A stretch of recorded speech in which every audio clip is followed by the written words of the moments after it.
package to Taiwan valued at about $11 billion. Joining us to discuss is Rod Martin, geopolitical analyst and founder and CEO of Martin Capital. So good afternoon to you, Rod. Can we get your analysis here on the significance of this? Because if approved by Congress, it will be the largest weapons package ever offered to Taiwan. It is, and it needs to be more. But I'm very pleased with what the administration has done here. You'll notice that this is defensive in character. It really shouldn't perturb the Communist Party. It really shouldn't if they're decent people and playing according to the rules that we all have to live by. But no, they want to invade Taiwan. So what Trump is doing is he's handing Taiwan another really crucial means to defend itself. This is about half HIMARS. This is about half howitzers. The former give you the ability to blow up ships in the water in the Formosa Strait that could be carrying troops over to the land. The howitzers give you the ability for close-in support and the ability to hit them as they're coming right to the beaches. It's a really important package. It makes a big difference. It's not the only thing that we're doing, but it's a big step in the direction of containing China and keeping it in its own pen, away from our allies and friends. Okay, it seems like you're saying this is a good move. So what message do you think this $11 billion package is sending to China? Because from what we've seen, China was angered by this. So what is the message, if any? Well, they're always angered by anything that impinges on their ability to project their own power. And that shouldn't surprise us in the least.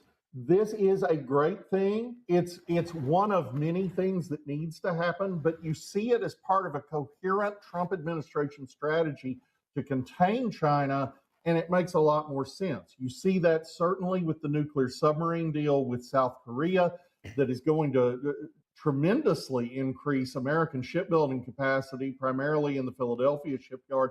That will increase American capability to produce nuclear submarines by about 50%. You see this in the new posture in Japan, where they've just said absolutely clearly, if China attacks Taiwan, China will face our reprisals as well. So what we're building here is a containment structure, not unlike that which we had in the Cold War, which managed to keep the peace for 45 years. And ultimately, the belief is, and I think it's correct, that the internal inconsistencies of the communist system will implode upon themselves in due course if we can just keep them out of a war. So, Rod, I'm very curious as to, from your perspective, what is at stake here against the backdrop of China potentially invading Taiwan? That is the biggest single thing. I mean, an attack on Taiwan would be horrifying for the entire world, and it would absolutely lead to a global conflict. There's no getting around this, because for the United States to effectively defend its de facto ally in Taipei is going to involve blockading China's coast, not necessarily up close, but certainly at the Straits of Malacca and Sunda and in the Persian Gulf and elsewhere. China is heavily dependent on energy imports. It's dependent on food imports.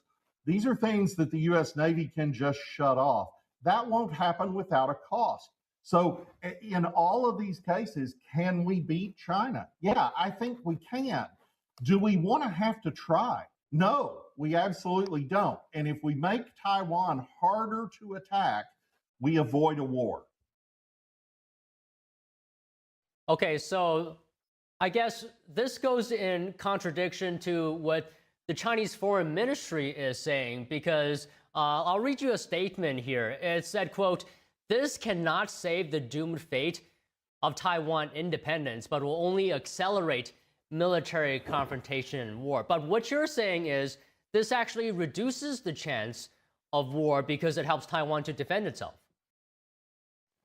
China is acting like a bully on the playground here. If you mess with me, there will be horrible consequences. That's just nonsense. If Taiwan is better able to defend its coast from an invading army, it makes it harder for China to attack. What is China going to do? Are they going to nuke Taipei? Are they going to just blow up Taiwan Semiconductor? None of that serves their purpose. They need to capture Taiwan intact. They need to be able to break out of that first island chain. They need to be able to build submarine bases on the Pacific-facing coast. And none of that is made easier by what Donald Trump just did. So they are blustering. They are trying to threaten. They are trying to intimidate. They've got the wrong president for that. This is not Joe Biden. We're going to defend our friends in Taiwan. Okay, Rod, just one last thing. You said earlier that the United States does not want this war, right? Is an invasion of Taiwan even in the cards, though, for China, given its current economic situation?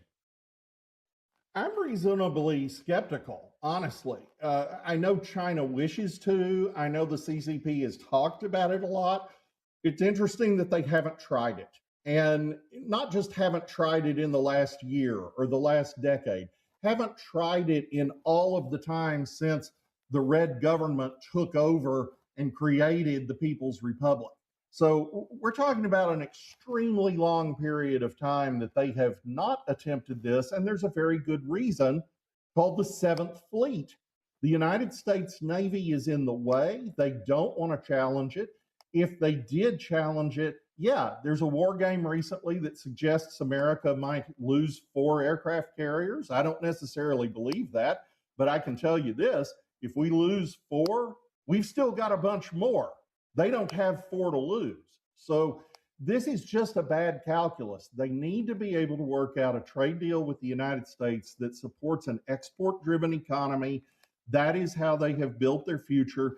They don't have the ability to continue moving more consumption into the mix because the population is on the brink of implosion. The demography is just horrible for mainland China.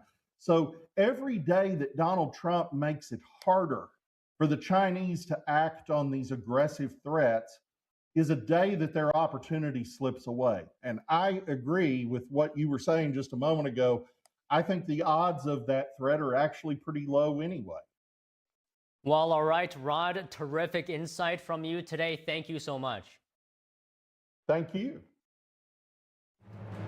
NTD has one student's experience of the Brown University shooting and how the community came together during this tough situation.